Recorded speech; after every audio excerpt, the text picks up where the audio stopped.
حضرت انس رضی اللہ تعالیٰ عنہ بیان کرتے ہیں کہ نبی کریم خاتم النبیین صلی اللہ تعالیٰ علیہ وسلم نے ارشاد فرمایا، اللہ تعالیٰ جب اپنا فیصلہ اور تقدیر کو نافذ کرنا چاہتا ہے تو عقل مندوں کی عقل کو سلب کر لیتا ہے، حتیٰ کہ جب وہ فیصلہ اور تقدیر نافذ ہو جاتی ہے تو ان کی عقلوں کو واپس لوٹا دیا جاتا ہے، وہ عقل مند نادم و پشیمان نظر آتے ہیں۔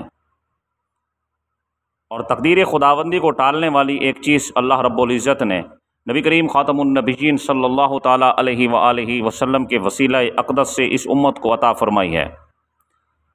حضرت عائشہ الصدیقہ رضی اللہ تعالیٰ عنہا بیان کرتی ہیں کہ رسول اللہ صلی اللہ علیہ وسلم نے فرمایا،